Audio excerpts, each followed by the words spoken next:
Sure, I fully understand why, but his repertoire was. Some synagogues, when you bring the paper, We're not looking. they give the key to the rabbi.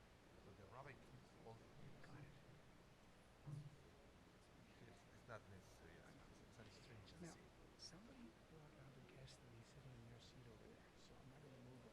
Yeah, please, sure. Okay, that makes it much easier.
Good evening, everyone, and welcome.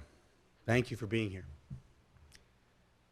I'm Rabbi Matthew Leibel, and on behalf of my colleague, Rabbi Anibal Mas, our clergy, our staff, and our board, it is our honor to welcome all of you to Congregation Sharet Zedek for our annual reading of Megillat Hashoah, the Holocaust scroll.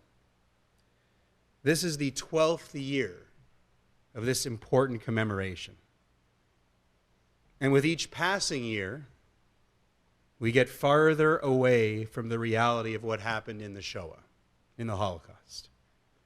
We get farther away from a real world in which the things we read about tonight actually happened. But with each passing year, we also get farther into a reality in which gunmen open fire in mosques in New Zealand, and churches are bombed in Sri Lanka, and a 19-year-old with an assault rifle shoots people in a synagogue in California. And these are just events in the last month, the last week, and the last day. We ask, what will happen tomorrow?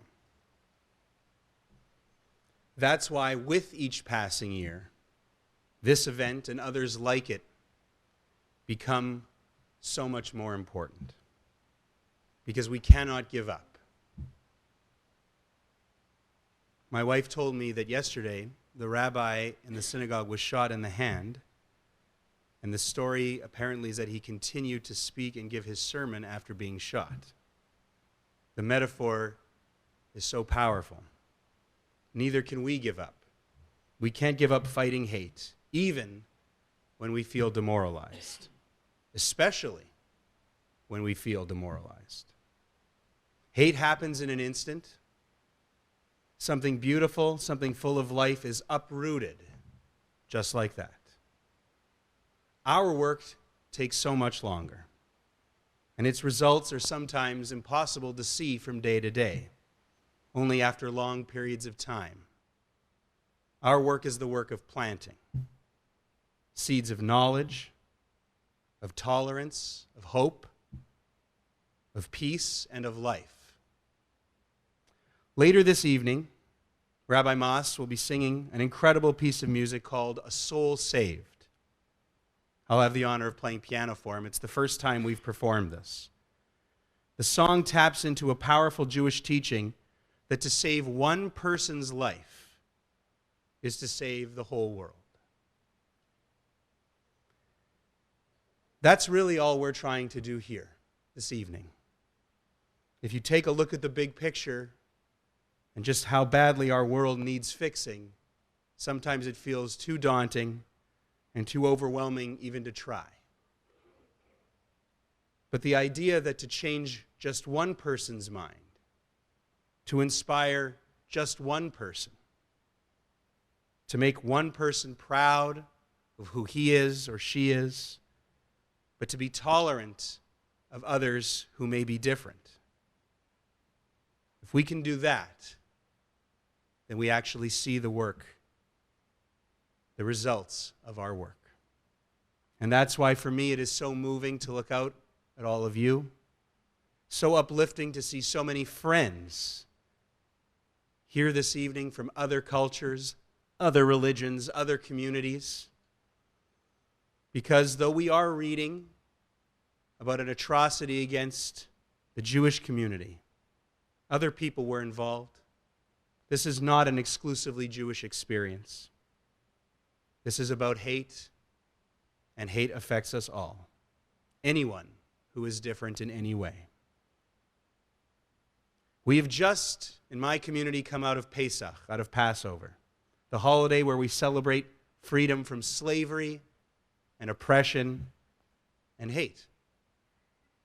Again, though, this is not just something for Jews. This evening is for us all. I thank you all again for coming. I invite you now to rise for the singing of the Canadian National Anthem, O Canada, with our Sharet Zedek Quartet. With Melissa Magarel of the Shared Zedek Quartet.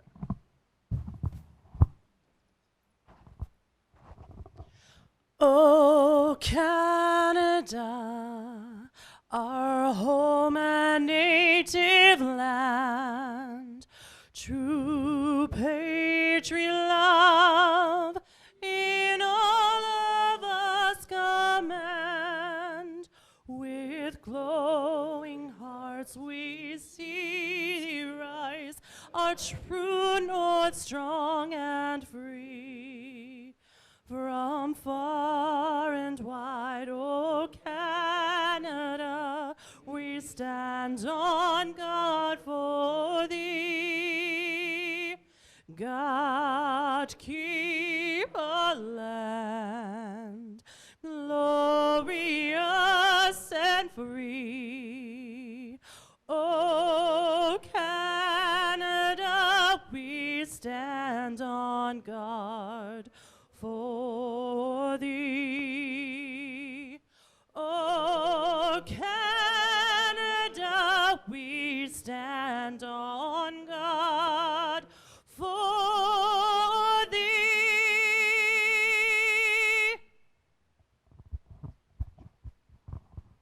Please be seated. Thank you to Melissa Magarel. Beautiful rendition of the anthem. Also a thank you to Randall Swartz, blowing the shofar at the beginning of our evening, a call, sounding the call for all of us to hear. I would now like to call up Belle Jarniewski, Executive Director of the Jewish Heritage Center of Western Canada, for her introduction to Megillat Hashoah, the Shoah Memorial Scroll.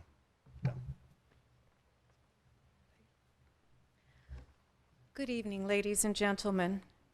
Before I begin, I would like to acknowledge that we gather together tonight on Treaty 1 land in the traditional territory of the Anishinaabe, Cree, Oji-Cree, Dakota peoples, and the homeland of the Métis Nation. Since 1953, the 27th of Nisan has been marked as a day for observing with solemn ceremony the most terrible tragedy to befall my people. With the creation of the Scroll of Megillat Hashoah, we are now able to observe Yom HaShoah together through a meaningful and unifying ritual. Historically, Jewish tragedies have been marked in three ways: by public fast days, by designated periods of mourning on the Jewish calendar, and by the composition of Megillot, scrolls. For instance, on Tisha B'Av, the 9th of the month of Av, we read Megillat Echa, the Scroll of Lamentations, an intricate set of dirges and descriptions of Jerusalem under siege and of the destruction of the first temple. The only specific religious content that we have in the secular ceremonies marking Yom HaShoah is the special El Maleh Rachamim memorial prayer for the 6 million.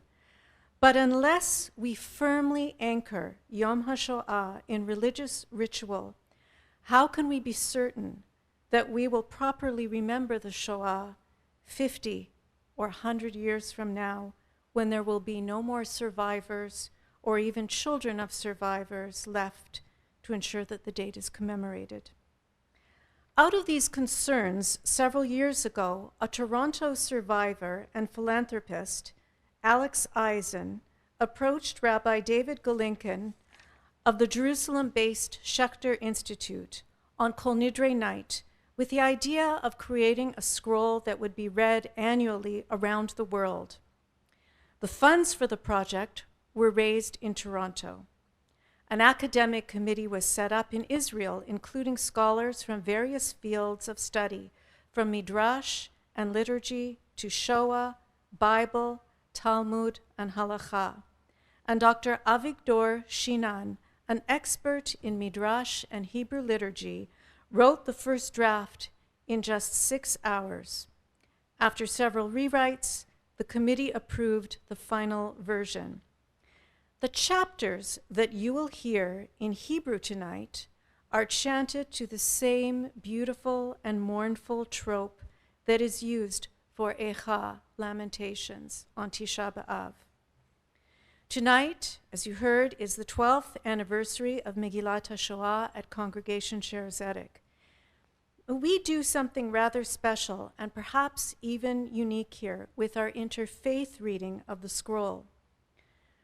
The Shoah is not only an unprecedented tragedy for the Jewish people, it's important to remember that it is an unprecedented tragedy and an utter failure of humanity. Humanity, if it is ever to confront the ongoing issues of hate and what hate leads to, must view the Shoah as both a theological as well as a historical touchstone and a point of reorientation. More than at any time since 1945, the very historical narrative of the Shoah is being threatened by revisionists. And sadly, vicious anti-Semitic invective, vandalism, violence, and murder has reached a level we have indeed not seen since the end of the Shoah. The attacks on 2 U.S. synagogues in the last 6 months, by white supremacist terrorists are a reminder to us that anti-Semitism continues to fester and mutate. Unfortunately, we live in an era in which some politicians have allowed anti-Semitism to become mainstream. The othering of minorities has been encouraged rather than categorically denounced. We are grateful over the years to share this evening with dear friends from many faiths who have joined us to make the evening all the more meaningful with their presence and participation. We also want to acknowledge our gratitude to the many friends who have expressed their solidarity through these very difficult times. As well, we are grateful to those lighting our 7th candle who remind us that the Nazis and their collaborators also targeted their murderous hate against others. We are pleased to welcome our guests from near and far, and I would particularly like to make mention of Thomas Schulze, Consul General of the Republic of Germany, who has traveled here from Toronto especially to be with us tonight.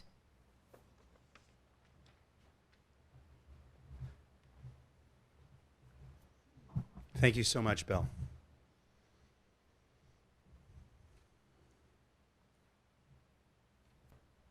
As Bill alluded, now for the ceremonial lighting of our 7 candles. The lighting of the first candle in memory of the 6 million. Mrs. Toby Gutwillick, Shoah Holocaust survivor, with family.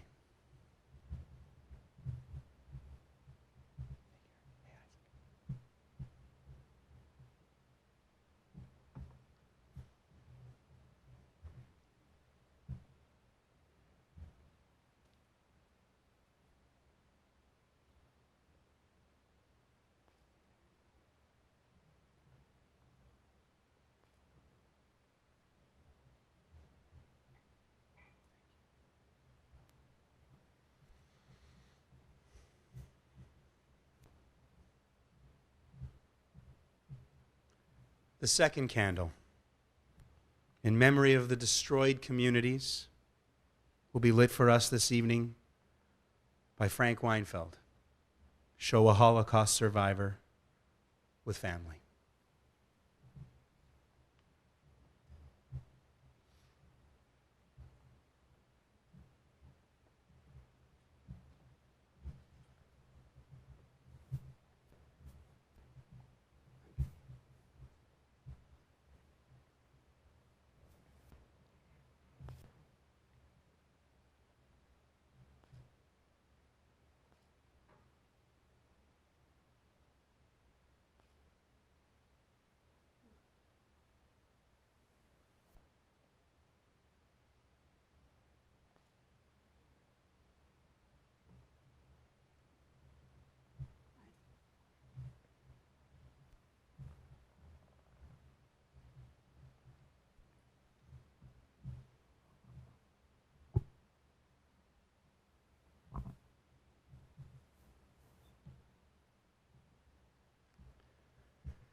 The third candle is in memory of the 1.5 million murdered children, and it will be lit tonight for us by Shania McMillan, Logan Wycheshin, Joseph Wilson, and their teacher, Iran Plotnik, teaching Holocaust studies and human rights in a program at Sturgeon Heights Collegiate.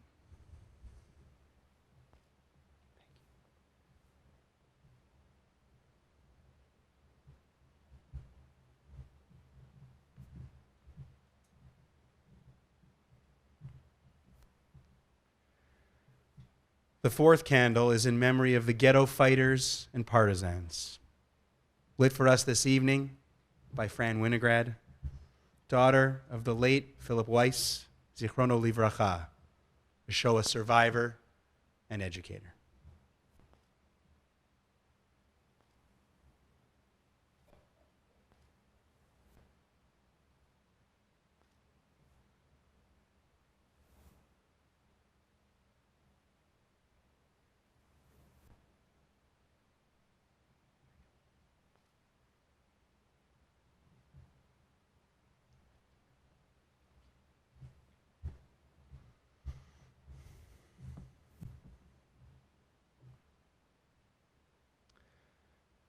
The fifth candle is in honor of the righteous among the nations and will be lit for us this evening by Mr. Bill Mahone, son of Emerson Mahone, Western Canada's first black Jew who lived in Winnipeg.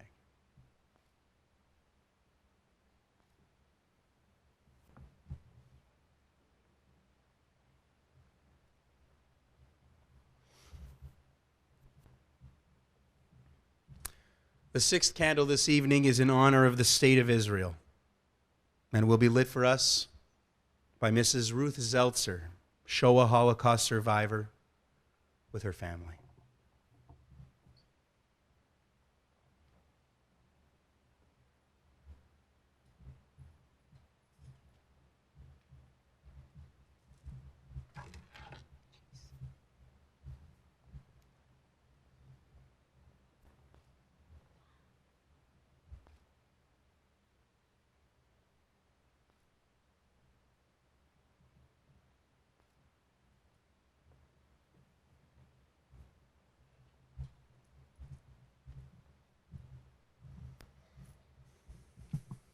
And the seventh candle, in memory of the millions of other victims of the Nazis and their collaborators, among them the Roma, the disabled, political opponents, Poles and other Slavic people, Soviet prisoners of war, Jehovah's Witnesses, gay men, some members of the clergy, Freemasons, and those accused of so-called asocial or criminal behavior. Chase Curtis and Paula Parks, representing the LGBT2SQ community. David Cron, Executive Director of the Cerebral Palsy Association of Manitoba. And Amy Comas and her daughter Nalaya, representing the Canadian Romani Alliance. Thank you. Thank you to all of our distinguished candlelighters, bringing light into the beginning of this evening. Now for the first of our musical selections, we are quite honored to have the Brock Cordon Choir here under the direction of their music teacher and choir director, Miss Sarah Summer. They will be singing for us a piece entitled B'damayich Hayi, which translates from the Hebrew into the English, Through Blood You Shall Live. Music and lyrics by the great Israeli songstress, Naomi Shemer.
ופתאום מעל ראשי נמתחת קשת, מניפה צבעונית נפרסת,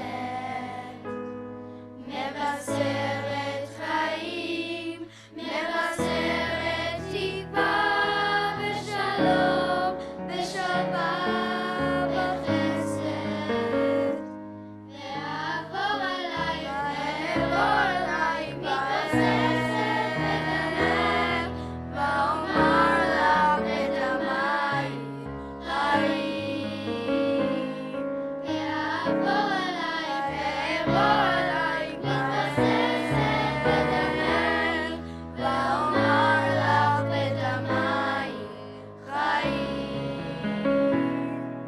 חיים, חיים, בדמייך חיים, ואומר לך בדמייך חיים. חיים, חיים, בדמייך חיים, ואומר לך בדמייך חיים. חיים, חיים, בדמייך חיים, ואומר לך בדמייך חיים. חיים, חיים, בדמייך חיים, ואומר לך בדמייך חיים.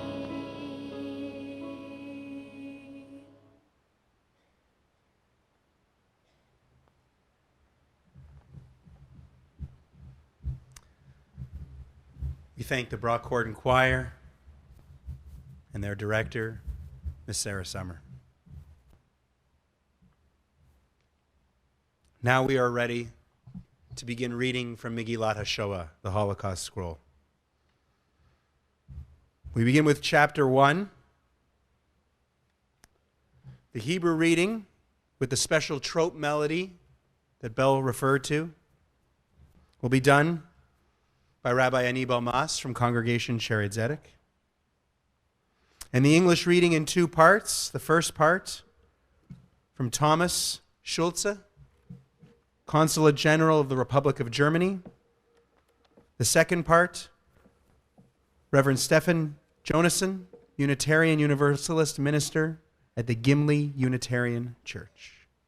Chapter 1.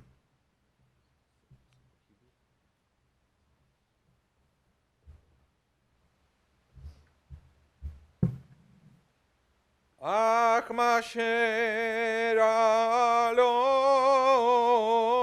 לעם ישראל, בידו פרץ ייתן לו שם,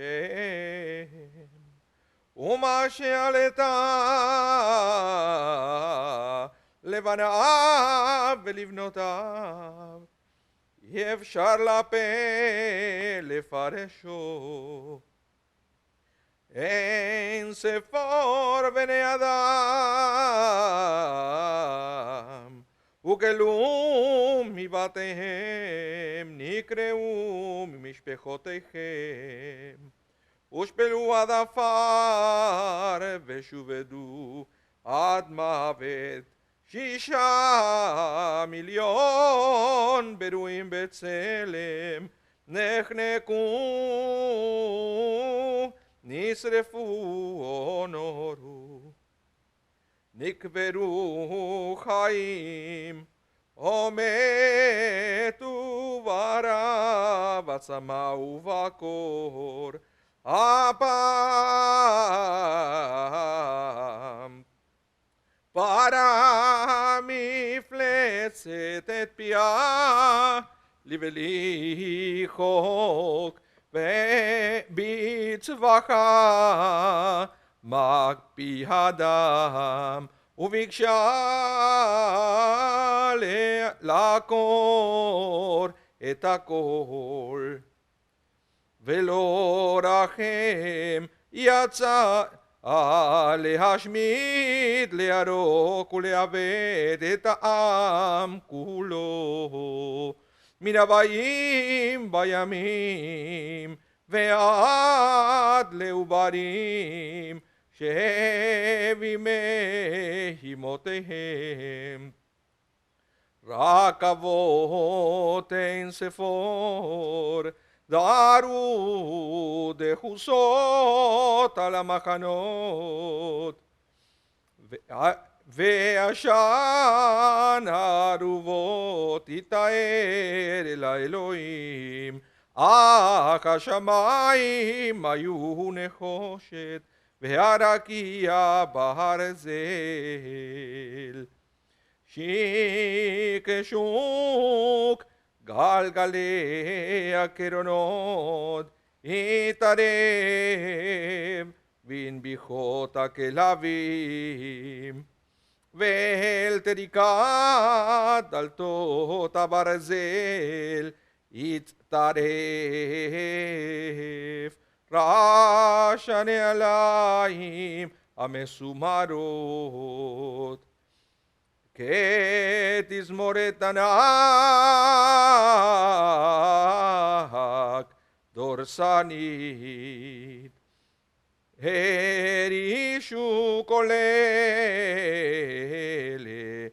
אל כל הדממה דקה אשר בקע מליבות מתי המעט, חסידי אומות העולם, אשר נגע בהם דבר האלוהים.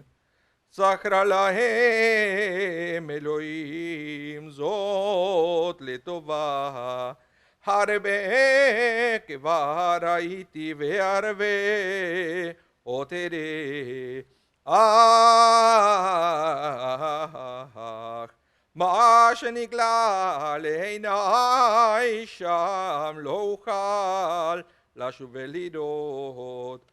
כל המילים שנבראו ושיברו, וכל השפות כולן לא יצליחו לתאר ולו מעט ממה שנגלה לעיני, ואף זאת אדע לא אוכל לשכוח, לא יביא הכוח להבין.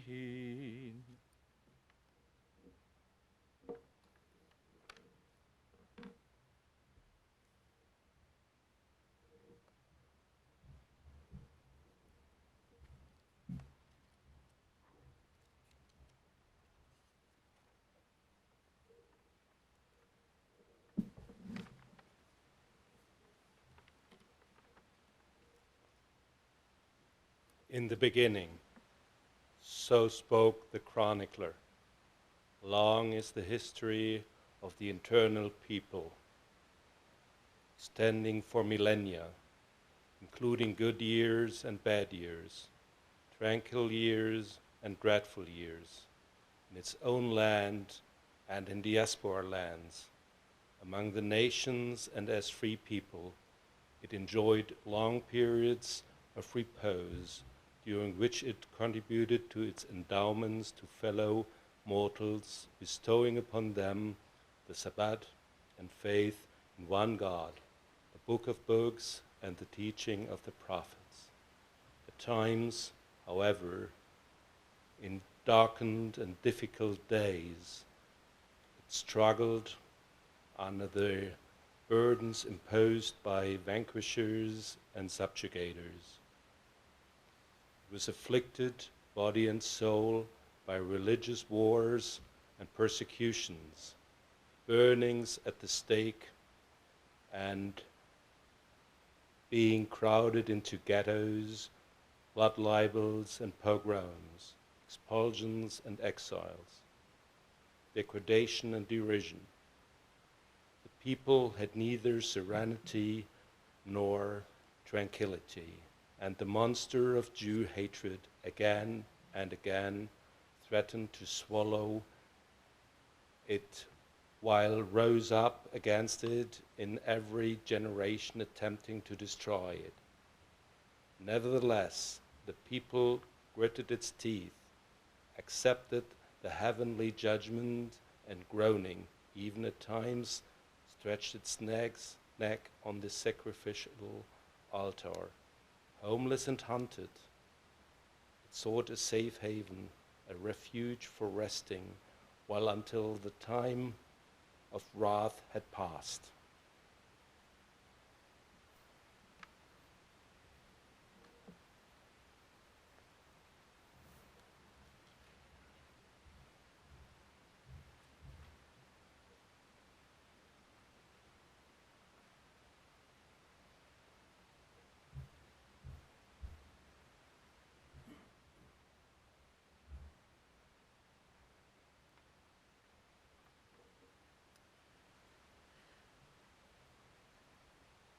What befell the people of Israel in Nazi Europe, however, is beyond classification. And what confronted its sons and daughters defies description. Untold numbers were forced out of their homes, torn from their families, trampled in the dust, worked to death. 6 million, created in the divine image, were strangled, cremated, shot, buried alive. They died of starvation, of thirst, and of the cold. This time the monster stretched open its mouth beyond bounds with a blood-curdling shriek and with stinking breath, and sought to eradicate everything. Without mercy, it set out to destroy, to slaughter, and to lay waste the entire people, from those nearing the end of their days to embryos in their mother's wombs. Countless trains stuffed with human cargo sped to the camps, where from chimneys smoke ascended to God.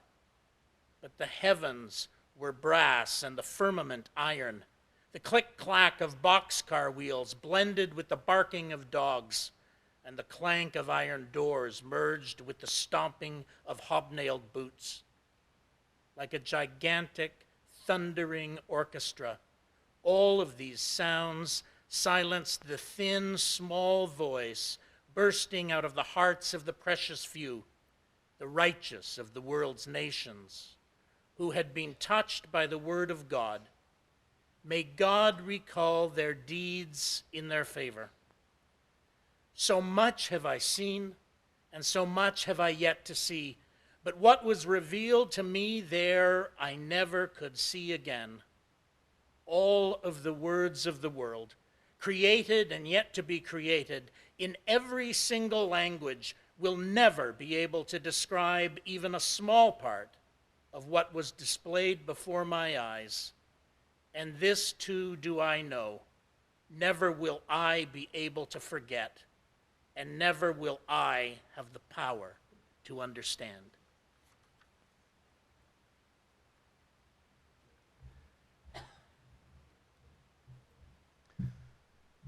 Thank you. We move on to chapter 2. Beginning on page 33, as you follow along. We have 2 English readings. The first, verses 1 through 12, we're honored to have Mr. Chris Miniker, Senior Executive Officer, External Engagement at the University of Winnipeg. And then verses 13 through 25, continuing on pages 35 through 37, Mr. Richard Rocky Baronis, Elder and Lay Minister in the Church of Jesus Christ of Latter-day Saints.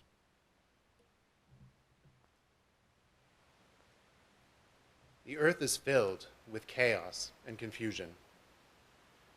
From the Journal of a Journey to Another World, I was part of a small delegation of journalists that stole into the ghetto in order to see what was happening behind the walls. I stayed there for 8 hours, during which I aged 10 years. On our way there, we stopped at a church to worship, since it was Sunday. When the last note of the organ had faded, we listened to the words. We listened to the words of the priest. He spoke of suffering and affliction, of love and compassion, of pity and kindness, and sent us on our way with the blessing, "May God be with you." But when we passed the guardhouses placed in the wall surrounding the ghetto, we were left with the suffering and the affliction, them alone. As we entered, a cart was coming towards us, pushed and pulled by 3 men. Loaded corpses were heaped upon it, their heads bouncing to the rhythm, determined by the muddy ruts in the road, as if they were greeting us. Thus, for the first time, we met death, death's partner, famine. It was impossible not to feel its presence in every corner, and it was the force endlessly propelling streams of weakened people through the streets, their faces filled with despair. Wherever you looked, terrifying sights, a dead body, its face covered by a newspaper, and a man hastily removing its overcoat while digging in its pockets with anticipation. A young girl holding tightly her infant sister who was weeping out of hunger listlessly, maybe dying, maybe sleeping. An elder crowned with tefillin stretched out a feeble hand, his eyes reflecting the peace he had made with the most dreadful of all. A boy who had tried to smuggle potato skins into the ghetto, surrounded by a group of guards, reveling with coarse laughter as they stripped him before he was beaten to death. A group of young people was assembled around a bulletin board.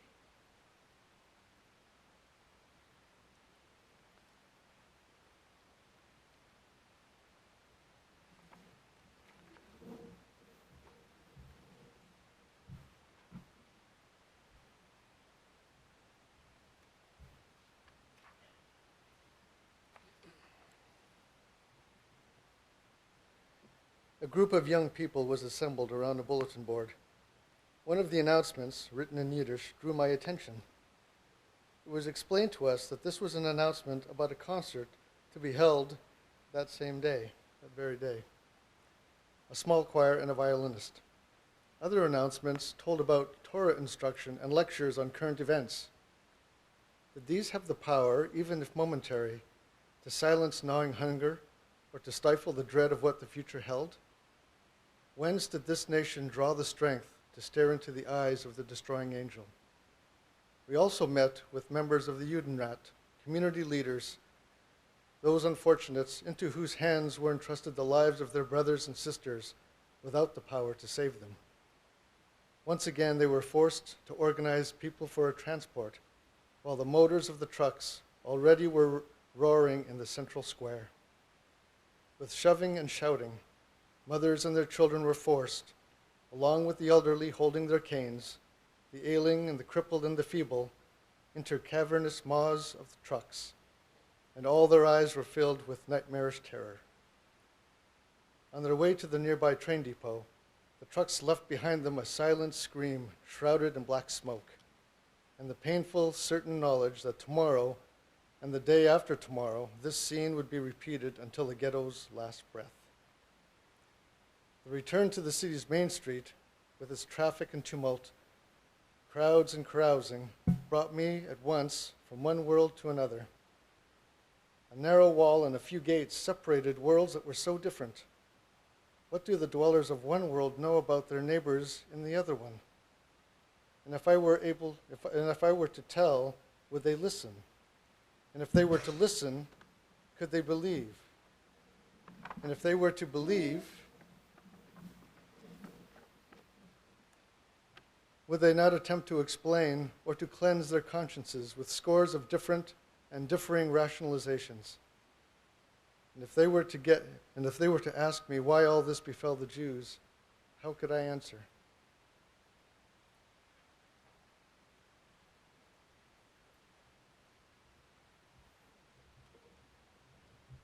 Thank you. Our next musical selection will be performed for us by the Sherazade Quartet under the direction of Sarah Summer. A Yiddish composition entitled Rozenkes mit Mandlin. Raisins and Almonds, by composer Abraham Goldfaden. The quartet will be accompanied on piano by Stephen Cox and on violin by Peter Joe.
Beautiful. Thank you so much. We return to Megillat Hashoah, the Holocaust scroll, for chapter 3. We're honored to have 3 English readers, beginning on page 39. Sister Carmela Lukey from Sisters Servants of Mary Immaculate. Then Reverend Dr. Stepan Belinsky, the permanent deacon at St. Andrew Bobola Parish. And our final reader for this section, Mr. John Longhurst, faith page columnist for the Winnipeg Free Press. Chapter 3.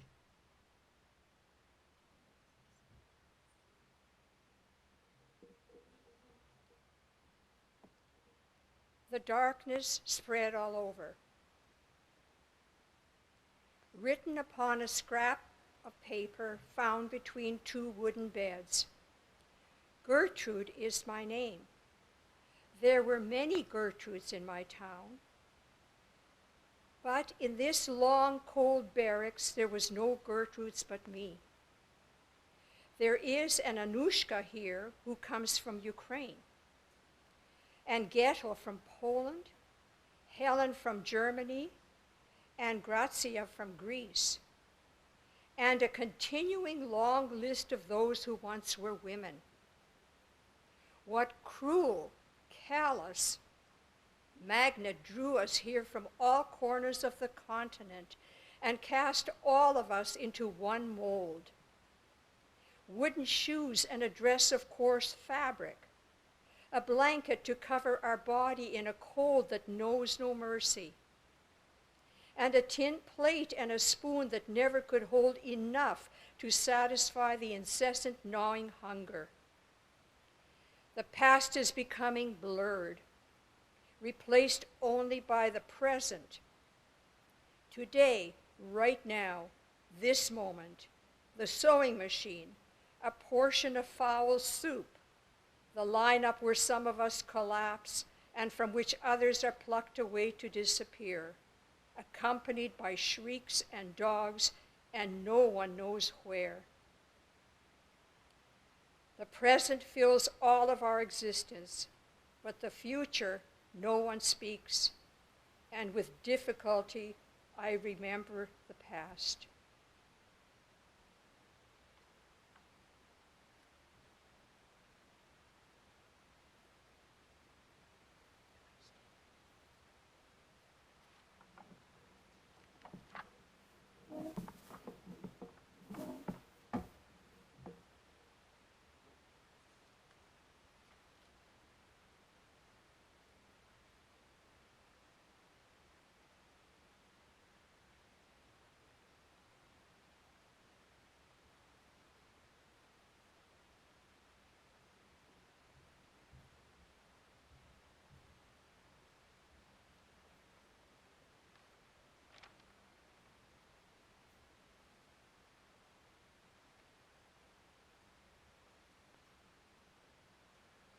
Oh, how foolish and blind we were.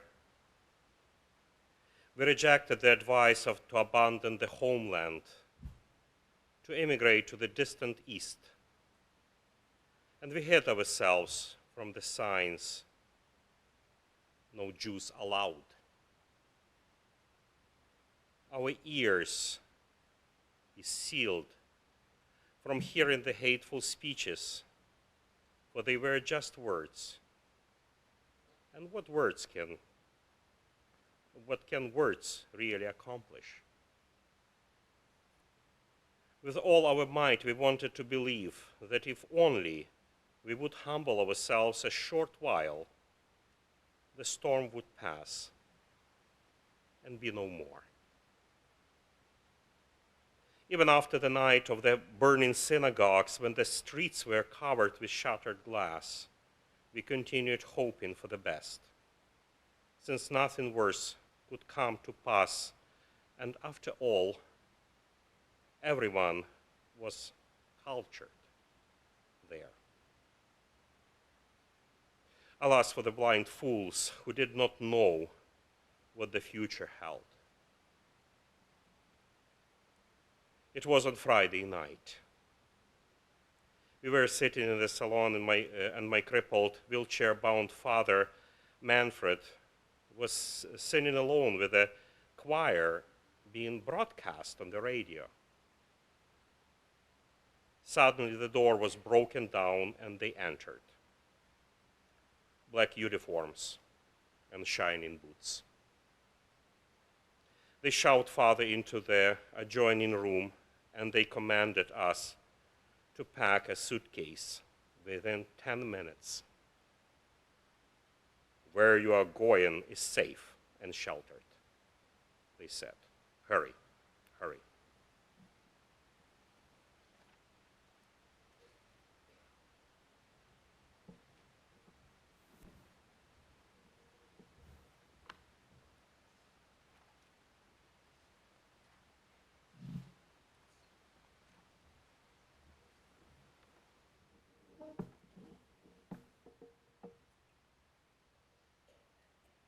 Later, only interrupted by images and fragmented sounds, an isolated rifle shot, the vacant stares of the neighbors, the frozen city square, a mother's farewell cry, the filthy truck, the boxcar with not a breath of fresh air, the long barracks with nothing but wooden beds, and the sour-faced capo.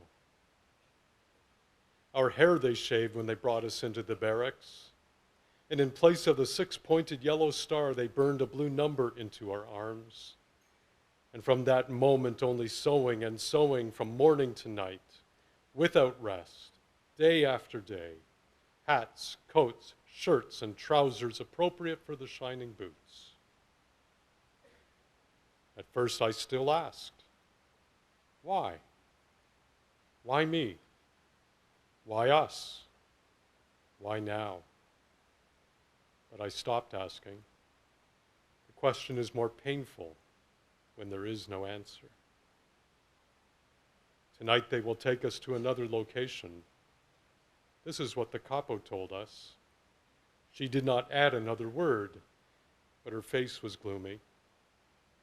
I am writing all of this on scraps of paper, and if a human being should ever find them, perhaps he will have the strength to ask for a reason why there was no.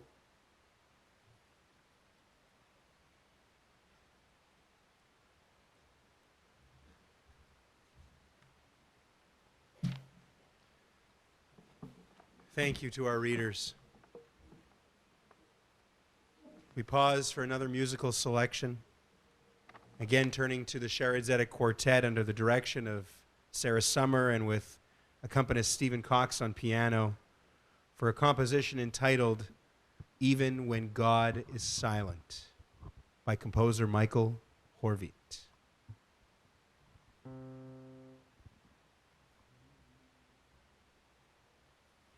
I believe, I believe, I believe, I believe, I believe, I believe, I believe in the Son, even when it is not.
Thank you.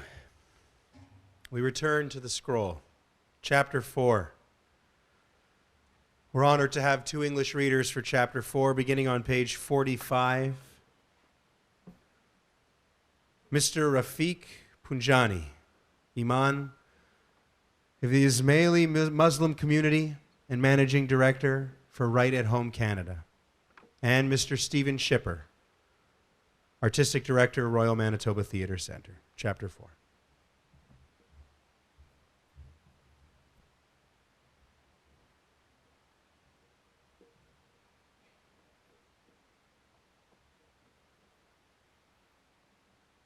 The last words of Yaakov David ben Yoel Tzvi Halevi. 4 times was I born, and once already have I died. My first birth was accompanied by the joyful voices of my parents and my 8 brothers and sisters when I came into the world with the help of God, may He be blessed, 25 years ago. I was born 3 other times over the past 10 years, during which I also died once. After that death, no death could ever frighten me. The second time, I was born on the night of deselection, when they gathered us, all the males in town, to the central square. The stars had disappeared, and the only yellow patches flickered in the darkness. We were told to form a long line and strip to the waist. One by one, we passed by the light of a dim oil lamp, near a devil dressed in black, who with the wave of a hand directed to the left or to the right. At once, I realized that the strong and the sturdy were being sent to one side, and the young and the aged to the other. Hastily, I filled my shoes with dirt to gain a few centimeters in height. Swelling my chest, I even walked on my toes as I passed by him. I was sent with the sturdy. Later, we heard the shots, and I knew that my life had been given to me as a gift. Blessed be his name. The third time I was born, when 1,000 of us were taken to walk in front of soldiers on a battlefield. The area was full of mines, and we formed a living wall before the troops. Each and every day, our number diminished as comrades ripped apart were left behind as food for the birds of the heavens and the beasts of the field. 78 of us survived the march. I felt that our lives began anew when we finally reached the barn where we were favored with our daily portion of thin soup. Blessed be the Lord each day. The 4th time I was born later that night, I had left the barn for the yard behind it, where I managed to catch sight of a spark from a match and the sickening smile of the one who had lit it. Since the living wall had fulfilled its mission, it was no longer needed. The barn went up in flames, and all my comrades soared heavenward on the flaming pyre, a sacrificial offering ascending to God. May he be blessed. Thank you. Thank you.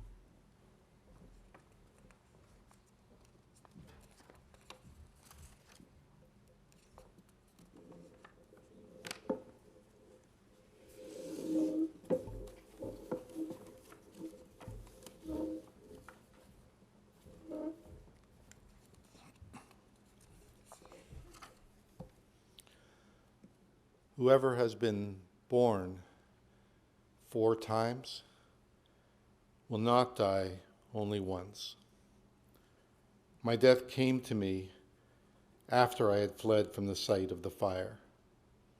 I was captured by locals and forced into a boxcar on its way to the place where work makes one free. An orchestra greeted us, and all of us were led, holding soap and a towel, to wash our sweat-covered bodies. The smell of flesh on fire confused our senses. The soap seemed to be burning in our hands, and the orchestra was playing. Thanks to God's mercies for me, I was removed from the line at the last moment and did not become part of the naked mass shoved into the room so savagely. The door slammed with a deafening noise, and from the room burst forth sounds that no words can adequately describe. The howling hiss of gas streaming in, accompanied by a mingling of faint and feeble cries, Shema Yisrael and Mamele, the Lord our God, and Madre Mia, the Lord is one, and Tatale, followed by a low, murmuring sound. Here my task began, to remove the bodies, to pull out gold teeth, to shove the dead into the oven. When I pulled out the teeth of my brother, Lazar, whom I had not seen for years, my heart died within me. My body continued to live, but I became one of the walking dead. The Lord gave me life, and the Lord took it away.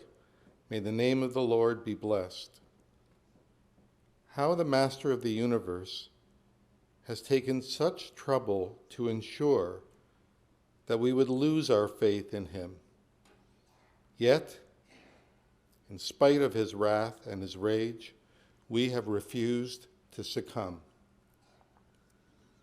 When I die again, tear not your garments. Mourn not, for there is no death after death. Do not even attempt to ask why. What I have not accomplished for myself, let others not try to accomplish on my behalf.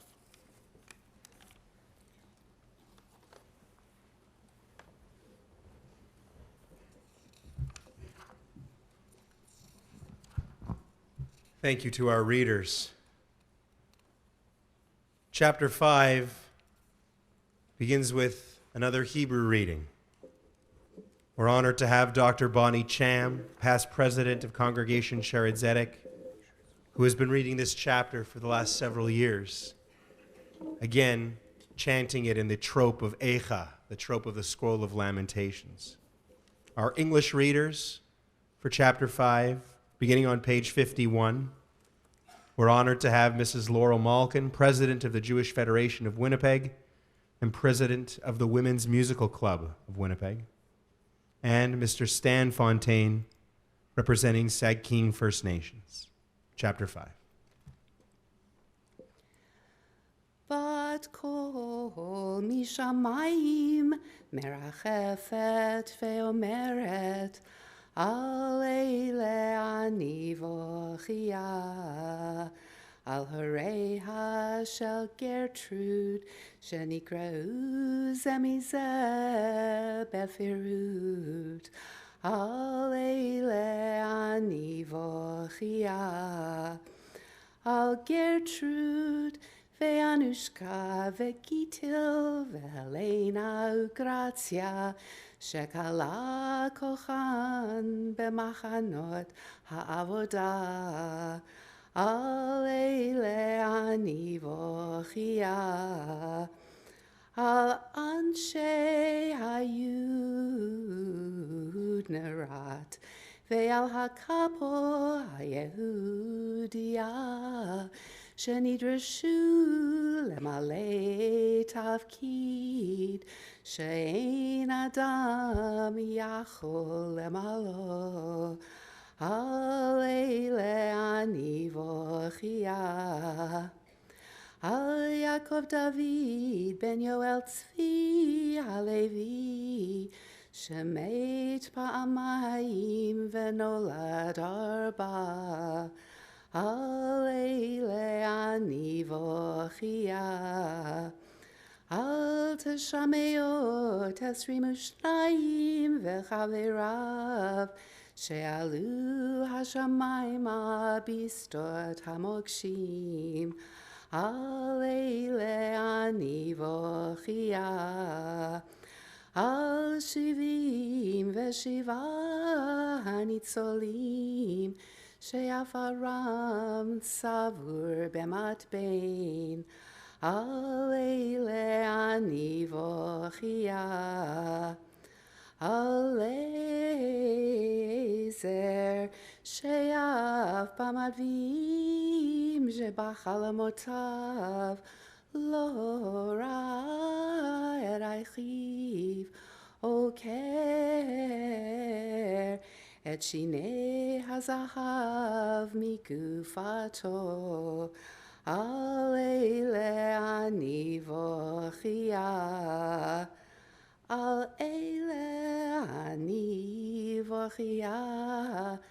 ועל המיליונים חדהוקים בגטאות ובמחנות המעבר. על המשוטטים ביערות, ועל המוסתרים במרתפים ובכוכים. על מי שמצא מקלט בחיק דת אחרת, או איבד את אלוהיו. על מי שניתן לניסויים בידי חיות טרף, ששם רופא ומדען נקרא עליהן.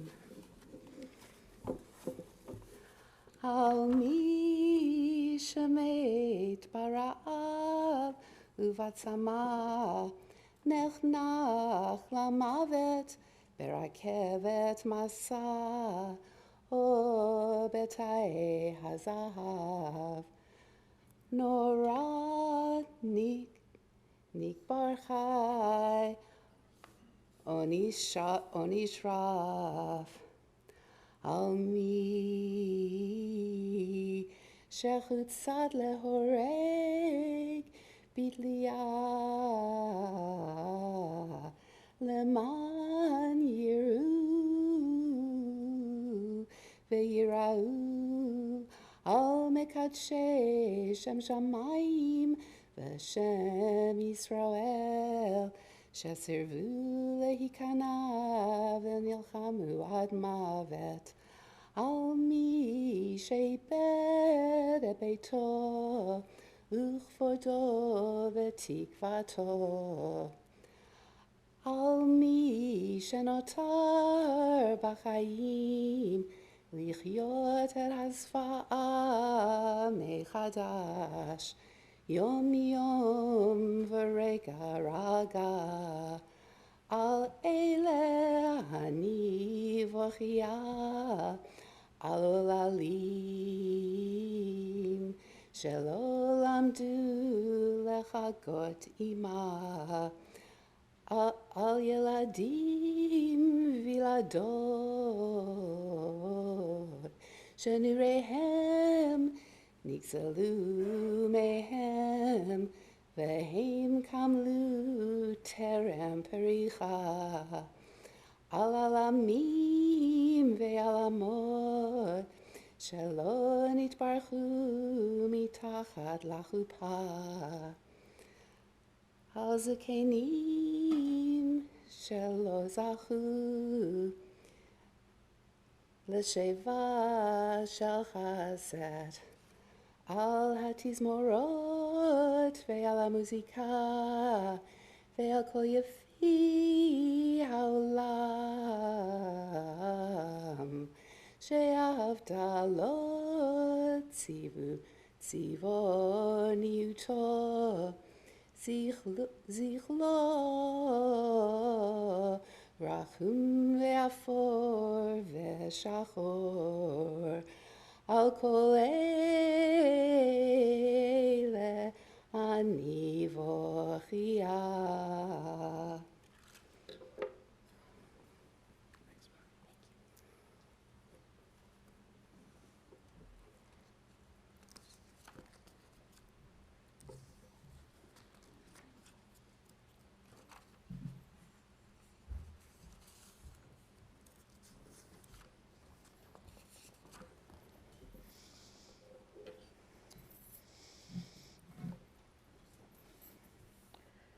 A heavenly voice hovering cries out.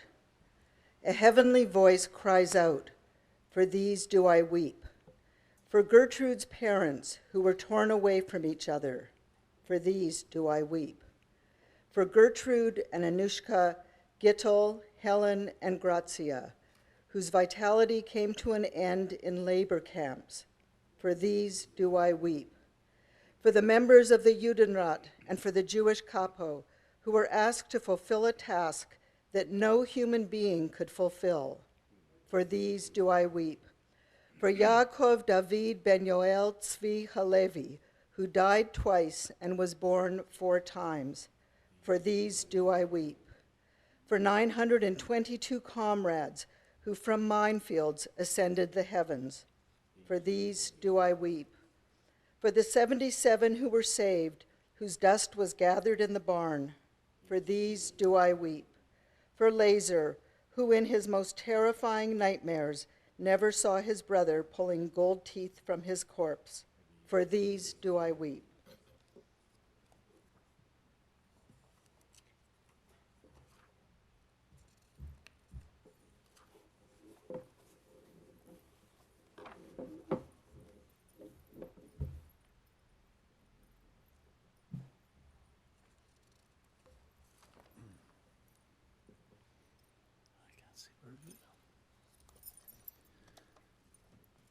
For these do I weep, and for the millions crowded into ghettos and detention camps.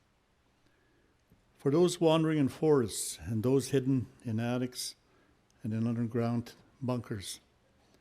For those who found refuge in the bosom of another faith, who lost their God. For those who were given over to experiments at the hands of wild beasts called doctors and scientists.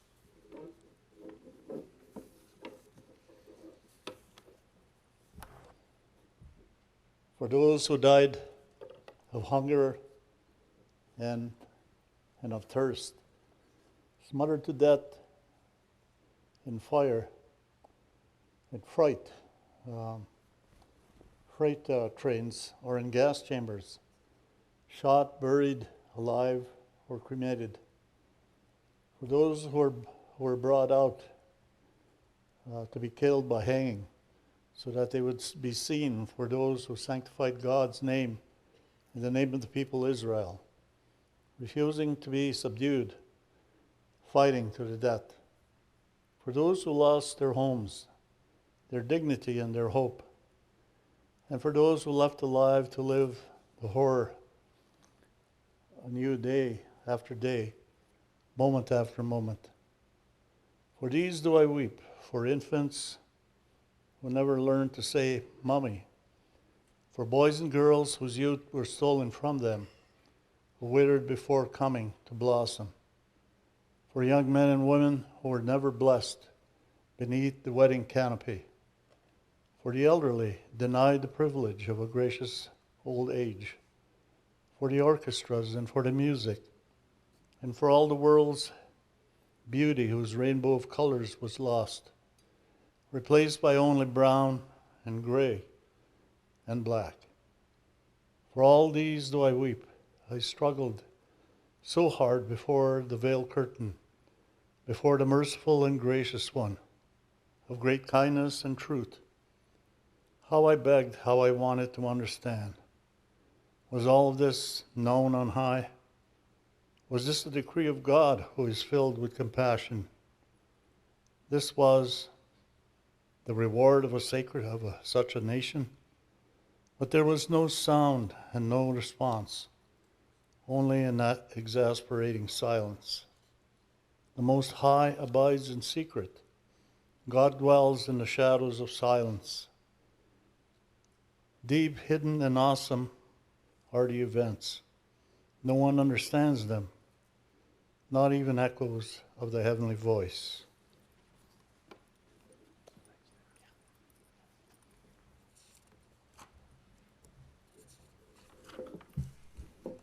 Thank you to our readers for chapter 5. Now for another musical selection, the one I referenced earlier in the opening. Rabbi Anibal Mas, my colleague and co-rabbi, will now perform a composition by cantor Meir Finkelstein entitled A Soul Saved.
It was a time of darkness when hatred filled the land, and ancient people scared by persecution, facing the threat of the final solution.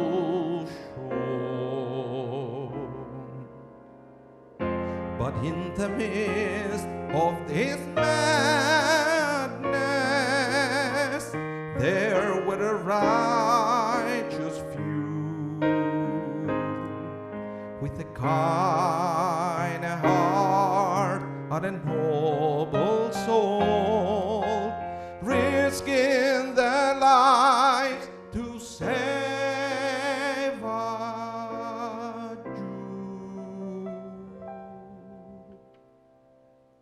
soul saved is a world saved,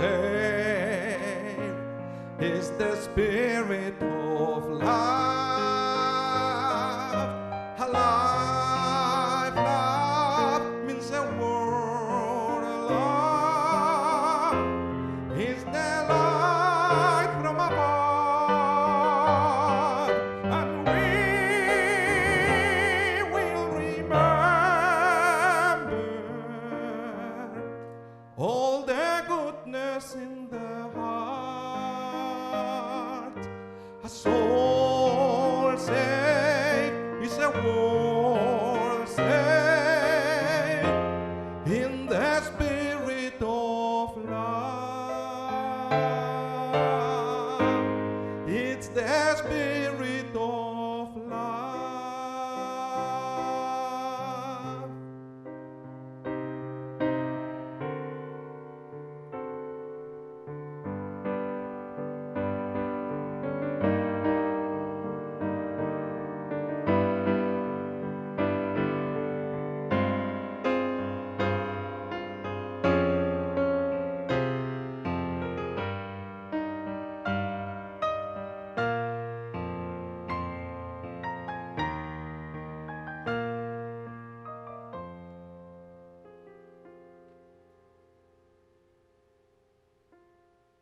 A soul saved is a world saved. Is the spirit of love. Alive, love means a world love. Is the light from above, and we will remember all the goodness in their heart. A soul saved is a world saved in the spirit of love. Is the spirit of love.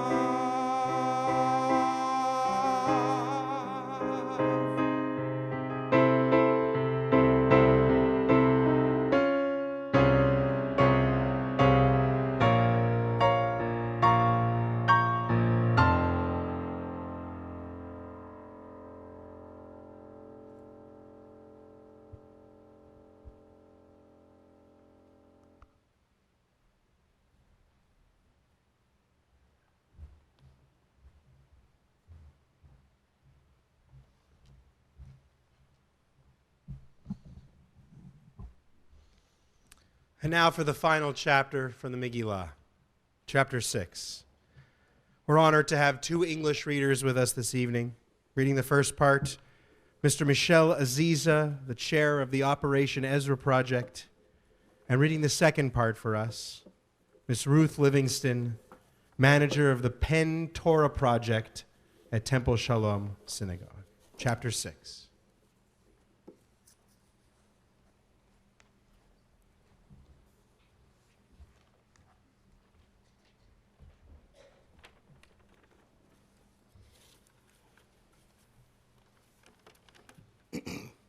Let there be light again. Again did the chronicler speak. At the edges of the night, the first rays of dawn could be discerned. They shone upon the remnants of human beings in striped clothing who stared at their surroundings with dead eyes. They have forgotten how to be happy, and their bodies reject any food offered them. Bulldozers thrust into gigantic pits thousands of thin, naked corpses that fall, one atop the other, their limbs withered. In camps of the uprooted circled human streams, searching in despair for members of their families, and they were afraid to hope, lest their hope be lost. The unfortunates who tried to return to their homes found in them hostile neighbors from time to time, and more than once they were saved only by a miracle from murder following murder.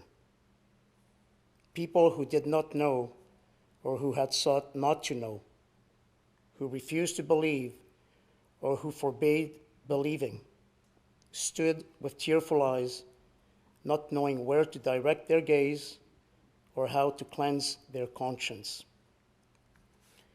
Slowly, slowly, people returned to their homes, and family members were reunited. People married again, and children were born. Wave upon wave poured into the east, and the state of Israel arose, and centers of Jewish life flourished throughout the world.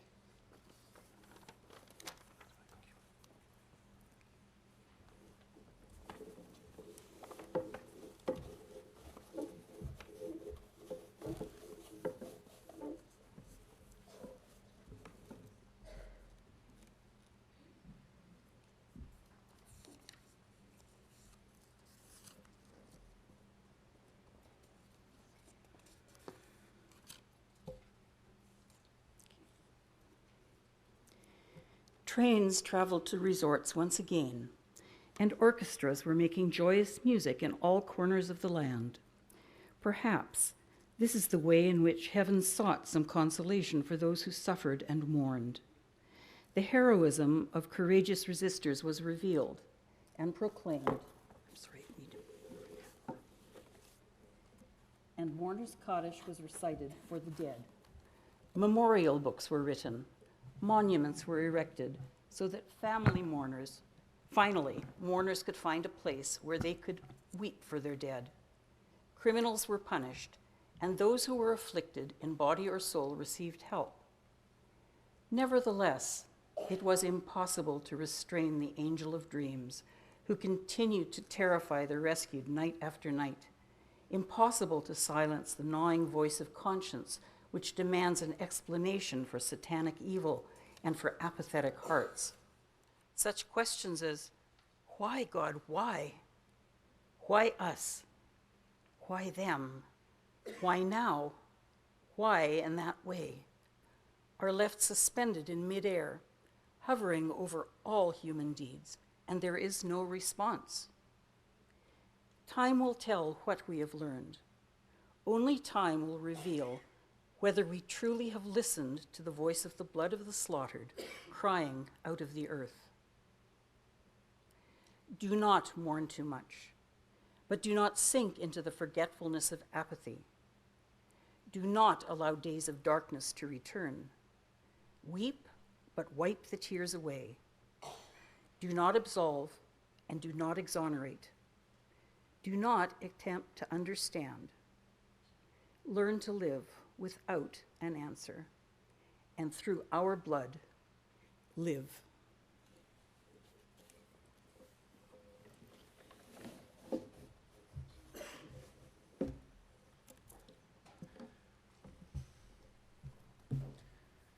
I want to thank all of our readers, in Hebrew and in English especially, for being a part of this year and this evening's reading of Megillat Hashoah. Thank you to all of you.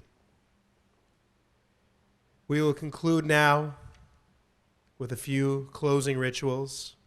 First, the memorial prayer, the El Malei Rachamim, sung for us by Rabbi Eddie Womas of Congregation Shered Zedek.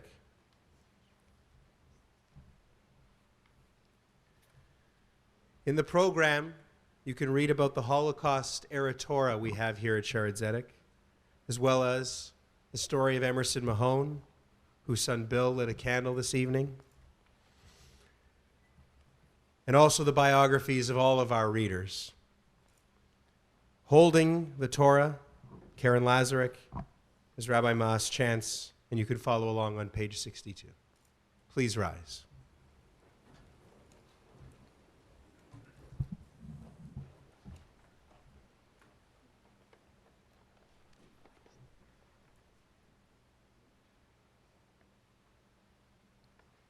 El Malei Rachamim Shochem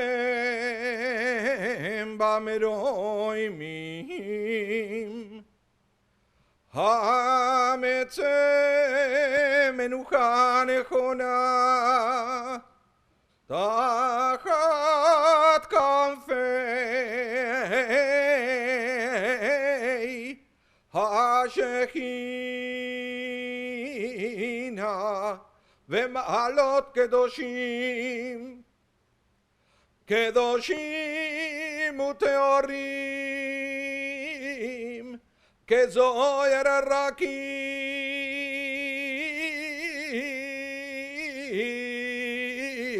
Amazirim Et Nishemot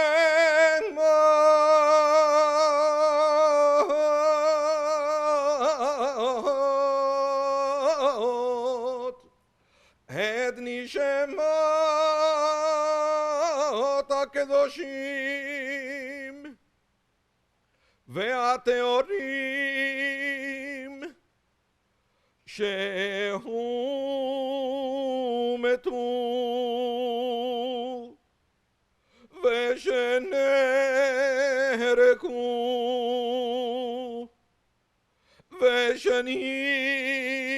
ושנשחטו ושנשרפו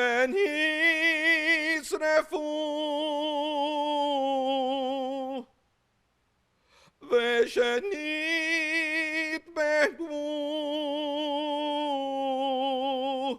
ושנחנקו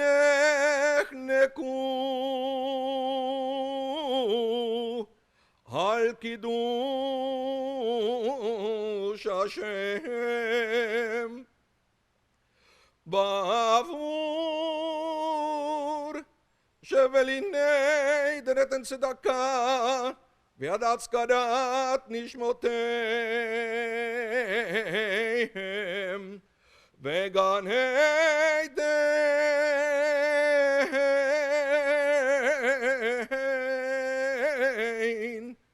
וגן עדן תהי מנוחתם לכם בלרחמים יעשתירם בסדר כנף לעולמים ויצר אור בצרור החיים החיים את נשמותיהם אדוני ונחלתם וינוחו בשלום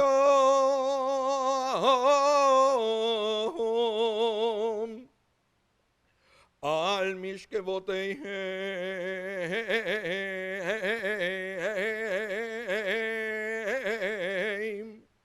ונאמר אמן.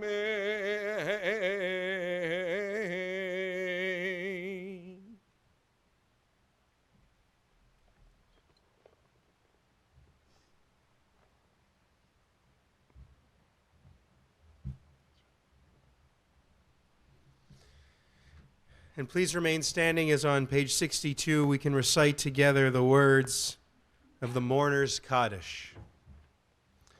Yitgadal v'yitgadash Shemei Rabbah, be'alma divrach hirutei v'yamlich malchutei, b'chayechon uvyomechon uv'chayei dechol beit Yisrael, ba'galal v'zman kari v'imru amen. Yehei Shmei Rabbah mevorach le'olam u'lamei almaya. Yitbarach v'yishtabach v'yitpa'ar v'yitromam v'yitnaseh. V'yitadar v'yitale v'yitalal Shemei dekudsha b'richu. Le'ela min kol birchata v'shirata. Tushbechata v'nechemata. Damiran be'alma v'imru amen. Yehei Shlama Rabbah min Shemaya. V'chayim aleinu ve'al kol Yisrael v'imru amen. Oseh shalom bimromav, hu ya'aseh shalom, aleinu ve'al kol Yisrael v'imru amen.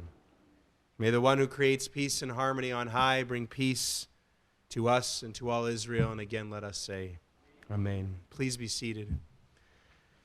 Again, I want to thank all of you for coming this evening. I want to thank Randall Swartz for sounding the shofar, all the music we heard this evening, from Rabbi Mas, from the Shered Zedek Quartet, from the Brock Horton Choir, from piano accompanist Stephen Cox, from violinist Peter Joe. Thank you to everyone.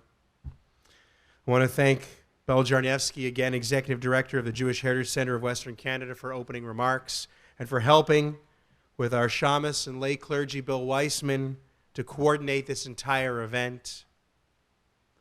I want to thank our graphic designer in House at Shered Zedek, Robert Didich, for putting together the programs. I want to thank Marvin Polanski, our audiovisual director, all of our candle lighters, all of our English readers, and the Lazaric family for holding the Holocaust era Torah as well. Also to our greeters this evening, Cindy Singer, Louise Raber, Alice Weisman, thank you. And thank you to the Jewish Federation of Winnipeg for their support for this very special, very important event. There's a whole week of events related to the Shoah, to Holocaust awareness. I invite you to check these out and attend the ones that are meaningful to you. We may see you at some over the course of this week. And again, thank you to everyone for coming. We'll conclude with one more piece of music, the anthem the national anthem of Israel, Hatikva, which means the hope. Could not think of a more fitting way as we rise one more time and join with Sarah. Give me the wrong piece.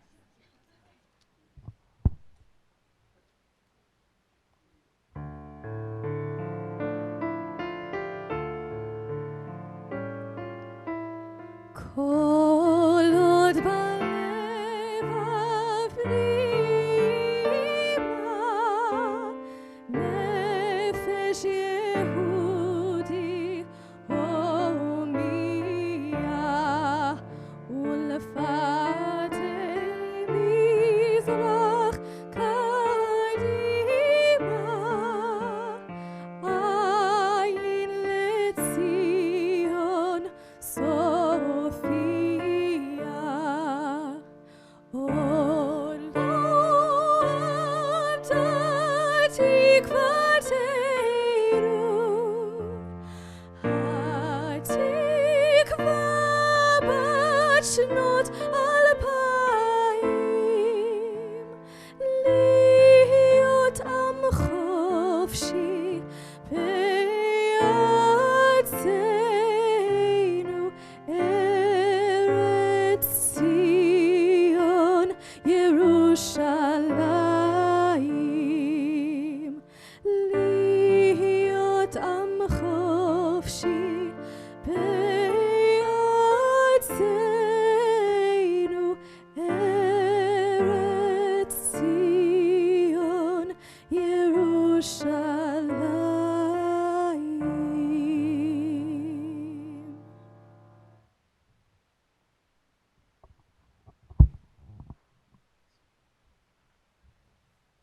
Thank you, everyone.